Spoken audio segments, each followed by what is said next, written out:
Hi guys, welcome back. Today we're going to crochet an I-cord. I-cords are actually pretty easy to make, and they're pretty quick too once you get the hang of them. You can use them for all different things. I use I-cords as tails in amigurumi like I've done here for my baby troll. This is an I-cord. I-cords are also used as handles for purses and bags. You can use them as bracelets. You can sew them onto fabric in different shapes and make letters. A number of years ago I used rustic twine and I sewed them in shapes of hearts over fabric, and now my mom hangs them in her window. At the beginning of this tutorial I'm going to show you how to do an I-cord using 3 stitches, and at the end I'll show you how to get started with a 4-stitch I-cord. For this tutorial I'm using worsted weight yarn and a 4.5mm hook, but you can use whatever you'd like to. You can use yarn, string, thread, rustic twine, and then any size hook that you'd like. Alright guys, let's get started. So the purpose of my I-cord is for my amigurumi troll. It's going to be the tail for my troll. So the starting yarn tail doesn't need to be too long because in the end I'm going to be working it into the I-cord and it's going to disappear. So just keep that in mind. For whatever project you're making, you want to make sure your starting yarn tail is long enough to do whatever you need it to do. So we're going to make our slip knot, and now we're going to chain 3. Yarn over and pull through 3 times. 1, 2, and 3. So there's our chain of 3. Now starting in the second chain from the hook, we're going to pull the yarn through. We want to put 3 loops on our hook. So there's our first chain, going into the second one. When I go through a chain, I always like to make sure I have 2 loops of that chain on the top and 1 loop of the chain on the bottom. Grab your yarn and pull it through.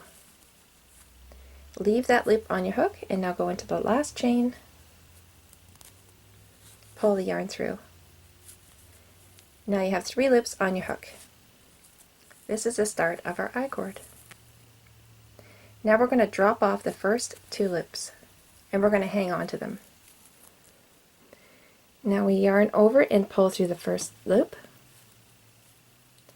put the second loop back on our hook, yarn over and pull through the second loop, put our third loop back on the hook, yarn over and pull through. From here on out we're just going to keep repeating those same steps over and over until we have the length of I-cord that we want. Pull the first 2 loops off your hook and hang on to them. Yarn over and pull through the first loop. Now put the second loop back on your hook, yarn over and pull through the second loop. Now put the third loop back on your hook, yarn over and pull through that third loop.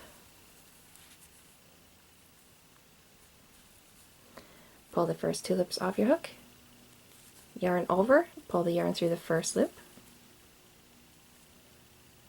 put the second loop back on your hook, yarn over and pull through that second loop. Put the third loop back on your hook, yarn over and pull through that third loop. That's all there is to it. We're going to keep going until we have the length that we want. Alright guys, once you're done and you have the length that you want and you have 3 loops on your hook, yarn over and pull through all 3 loops. And that will finish off your I-cord. Break free, leave a length of yarn tail that you can use to work into your project. Pull that yarn tail through that loop and pull tight. There we go, all done. You can see it make a great handle, and you can use both yarn tails to sew it to your project. If you want to make one of the yarn tails disappear like I did for my troll, you can hide this starting yarn tail away. Just carry it up to the center.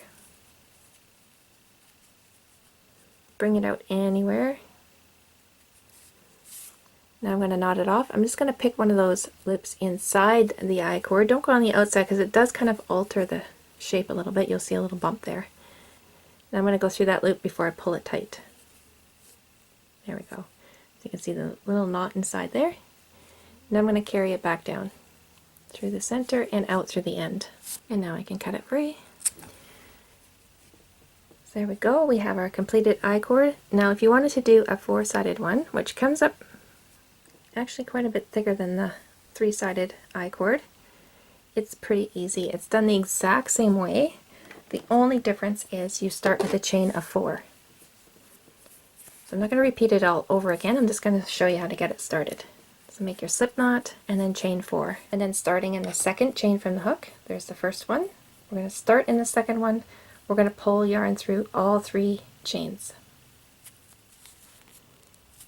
creating 4 loops on our hook. And just like the I-cord I just showed you, we're going to drop off those loops. We're going to drop off 3 loops this time instead of 2. Hanging on to them, don't let them go. Yarn over and pull through the first loop. Put the second loop back on our hook, yarn over and pull through.